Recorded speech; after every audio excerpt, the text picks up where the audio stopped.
we should cut to the chase a bit more. So we finally got to see Chris Rock. We went to the O2, what's it called? The O2 Stadium. You see the Millennium Dome. O2 Arena? Yeah, the O2 Arena. What did you think of that? The O2 Arena, I thought it was massive. I thought it was well overpriced. £3.90 for a pint of beer. That was really expensive. That's the most expensive I've ever known. So your observation wasn't so much the size and the fact that there was an arena with 15,000 people. There was a cinema with 10 screens. I ain't got to that yet. I'm just on the build-up where we had a drink beforehand. Yeah, Two pints of beer for £7.80. The O2 Arena, I think I said to you at the time, it was almost like a Vegas hotel. You know, go to Vegas hotel, it's quite sort of, you know, just walk around with in a circular motion, because obviously in every hotel there's something in the middle. And you got restaurants on the left, the right, and shops and all the rest of it. So there's like restaurant after restaurant, bar after bar, and so you actually got to walking into the actual arena itself. Yeah. So we got into the arena, and there was a bit of a delay in the show starting. So it was at that point that Andy said to me, "Steve, how many people do you think this place holds?" I didn't know. I thought it was either 10,000 or 20,000. Now we're not saying we were running out of things to do, but we did try and count the number of seats in the stadium. But obviously we weren't going to count every single seat. We were just going to count the rows, like we're not stupid. Horizontal and vertical. Right. I don't know what the people thought behind us. We're sat there like looking, there were. And I'm saying, well, I'll take that row there, that column there, and Andy's saying, I'll take that block there. Because the blocks were different sizes. Not every block was the same size. The top blocks were long, weren't they? Whereas the middle blocks were short. So you were counting the top blocks or the middle blocks, and I was counting the top blocks or the middle. It wasn't symmetrical, was it? No, I mean, that's what made it very difficult as well. Because we came up with, I think the total we stopped at 10,000, I think. Yeah, no, I think we worked out at about 20,000. Yeah, but it doesn't hold 20,000, it's 15,000, so I don't know what's going on there. Fiddle, that's what's going on.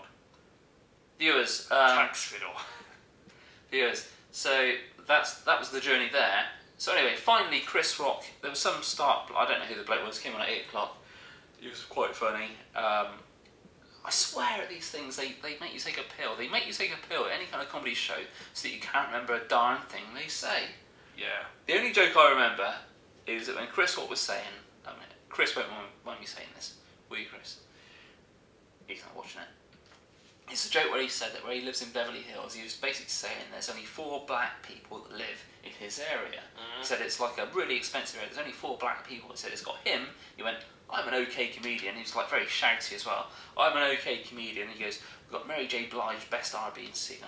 We got Denzel Washington, the best actor of his generation. We got Jay-Z, the best rapper. And he goes, and who's my next door neighbour? A dentist. A dentist. And he goes, and not even the best dentist. He's just an effing dentist. Yeah.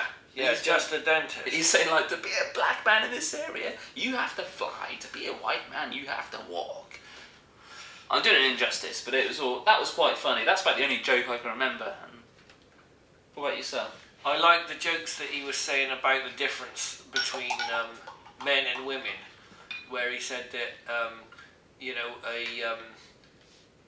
a woman won't go backwards. In college, if a woman meets a bloke with, this is going to take ages. No, fair enough. A woman meets a bloke with a car, then that's great. Every bloke from then on has to own a car. She won't come back. When a woman meets a man with a flat, she's never going to go and shag a bloke who lives with his parents. With his parents, yeah. She's only ever going to go out with a bloke with his own place. And then, what was the one after that? Can't remember, but it was funny though. Yeah. Again, magic And then he was on about the how certain people can take the mick out of other people. He said fat women can take the mick out of thin women. They can say, you know, look at that skinny bitch. He said, but they can't turn it round. Thin women can't take the mick out of fat women because that's mean. And then he said, look at that fat bitch. That's just mean. And he was right. He was right, wasn't he? You fat women, right? They've decided to go on the burger diet and to take the lift instead of the stairs. That's their choice, right? And they can call a slim woman a Bubbles. skinny bitch. But Bubbles. That's what cat's attacking my sofa. But a thin woman who's looked after herself can't Have a go at can't have a go at a salad dodger. You know, that takes a lift instead of the stairs. She can't say you fat bastard, you fat bitch, can she? Because that's just mean, and I find that funny. Right. The thing, no, this story isn't quite finished. The thing I was also worried about before I went is that although Andy had agreed to go to see Chris Rock, seemingly you'd never heard of him. No, I never heard of him. So why did you agree to go? Because I said to you, is he funny? And I said yes. And I trusted your judgment.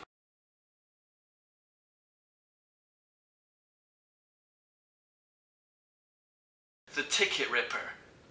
Now that was really funny. Yeah. How you said one person sells you the. You go for a job at the cinema. You go for a job at the What's cinema. a film? Right, you any good at ripping tickets or actually selling them? Because we can't have the same person do the same thing. Yeah. He said one person sells you the ticket and another person rips it. And he said, can't you get one person to sell you it and rip it? Because that would save money. And he said in one day he ripped the ticket himself and he got to the ticket ripper. And the ticket ripper said, who ripped this? And he said, I did. And the ticket ripper said, don't rip the ticket, that's my job.